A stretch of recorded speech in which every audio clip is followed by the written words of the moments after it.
who you voting for. It doesn't matter who you voting for. Unless, of course, you're voting for who I'm voting for, then we're totally cool. But if you're not, you're a total piece of shit.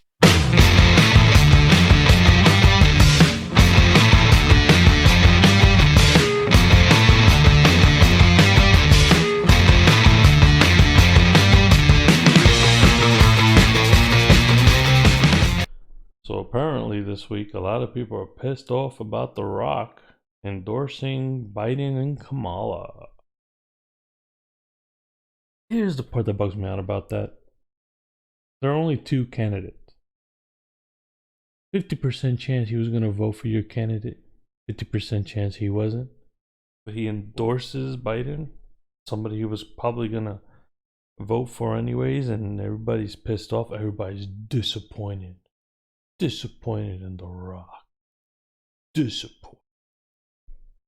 Why? Because he didn't endorse your candidate? You do know, and this is for the conservatives who have a thing to say about The Rock, you do know there are individuals who endorse Trump, right? Celebrities. Is there a video of you guys telling those celebrities they shouldn't be voicing their opinions? You know, it's almost like everybody is reading from the same script. Because one of the main reasons why they complain about The Rock endorsing them is this. And it confuses me. What legislation do the Democrats promoting that makes any logical sense for the average American? Y'all didn't talk about no policies. How are they going to make this country great? You said it yourself, Rock. This country's great. Trump's keeping it great. Yeah. Like, only Democrats can be courageous and have humanity and empathy and strength and kindness and respect. Not talking about any of the policies, not talking about any of Joe Biden's policies and how those policies will actually affect America. Listen, folks. You do not owe an explanation to anybody for who you are voting for. The Rock doesn't owe you an explanation. Okay? So for you saying that you require an explanation for how somebody else exercises their decision to promote somebody, it's kind of ridiculous. It's funny how you go into the videos, and especially, let's talk about the officer Tatum. The video where he complains about The Rock is labeled, "Was The Rock paid?" Why did he say that? It was unnecessary. The point had nothing to do with whether or not he got paid, right? He brings up all these other points, but did he get paid? If you look into the comment section of that video, all of a sudden everybody, all of his lackeys are saying stuff like, "Oh yeah, Hollywood getting paid, Hollywood getting paid." I just said that there were celebrities that endorsed Trump, but let's disregard all that, right?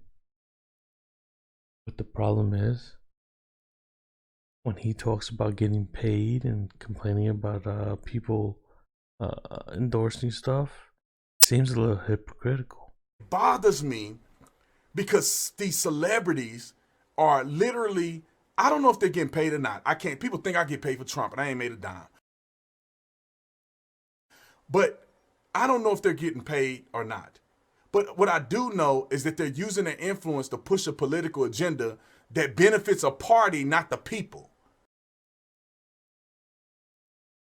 And you see, well, the thing there is party systems are trash. Okay, they're just total trash. George Washington warned us about it in a farewell address. We didn't listen, and here we are having arguments saying that my side is the road to salvation, the Church of Red or Church of Blue, and we haven't really made any changes.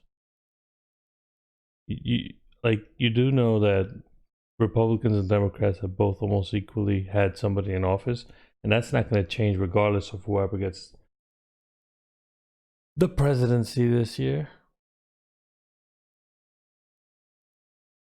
But he wasn't the only one that had something to say. The twins. Ideas they have. They keep talking about how it's Trump's fault because all these people died. Y'all blaming Trump over China. Y'all do realize that's a virus, right? It's a virus. It's all over the world. How can one man be responsible for a virus when it didn't originate here? Y'all say Trump is at fault, but you still don't mention China.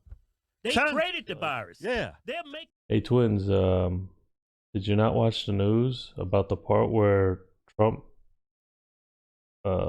basically thought that the virus was a serious thing and downplayed it, possibly costing the lives of many Americans? I don't know, maybe that could be a problem. And we do have a third person from that video clip that I smudged together. So it's basically a YouTuber who complains about The Rock having an opinion, who, as his defense, he uses the opinion of another celebrity. Candidates. So anyway, so Dean Cain, Superman himself, slapped back at Dwayne Johnson over this and said, "I like Dwayne, but I absolutely disagree with this take. You really want these two to lead our country, not me." And look, Dean Cain actually talks about policy issues here. Not empathy, not humanity. He talks about policy issues. I want smaller government, less regulation, lower taxes, energy independence, super strong economy, super strong military, Second Amendment, equality of opportunity. These are all things that Trump stands for. It's interesting. Dean Cain talks about policy. Dean Cain talks about policy. No, those are talking points. Dean Cain didn't talk about policy. Specifically, he didn't talk about how those policies were actually going to be implemented. Last time I checked, he wasn't in government. I don't know what he would know about the best way of implementing. I mean, I'm pretty sure I could make a wish list too. I don't know, use some taxpayer money for a PlayStation 5 and one of the new Xboxes. That would be nice. I would do that. I wonder if I can use my nephews and nieces as consultants, pay them. So I'm gonna end this soon. And here's the thing. And this one isn't gonna go to the fanatics, the fanatic left and the fanatic right, because for as much as Democrats and Republicans like to throw crap at each other like monkeys at a zoo, not all Republicans and Democrats are. There are some Republicans that did vote for Trump but was hoping for something better. Same thing with the Democrats. There is a struggle for the consciousness or the soul of America, but we have broken the whole into two parts, a two-party system, and the only way we're gonna get out of this is to somehow have us meet in the middle. And if centrist right and centrist left are able to come together and start creating policies that complement each other, and there are ways to do it. No need to say it in this video. Maybe I'll make another video about it. But once Democrats and Republicans come together and they start really hashing things out, and that's really the only way our country is going to improve, we'll get the others to eventually come into the fold. And if almost half of all American voters who don't vote sees Republicans and Democrats coming together, individuals who can see the ridiculousness in their own parties, rather than being like that parent who the police comes and says, your kid's a murderer, here's the proof, here's the proof, here's the proof, and they're still like, no, not my kid. That is annoying. Because what happens is, if we don't come together, all that's going to happen is that power is going to shift over and over again.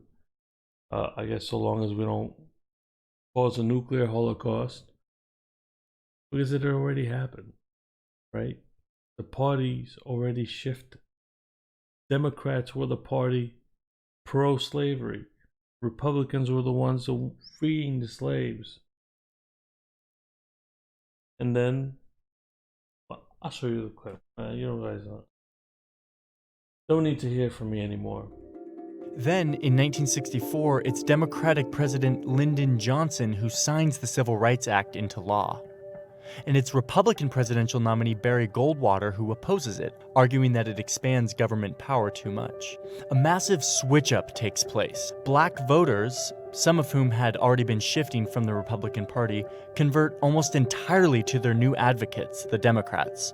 The white voters in the South, who had been staunch Democrats, start to really resent the big government interference here and in other matters like abortion rights and school prayer. Over the next 3 decades, whites in the South switch to the GOP, which makes the South an overwhelmingly Republican region. By the 1980s, the party begins to resemble the GOP we are familiar with today.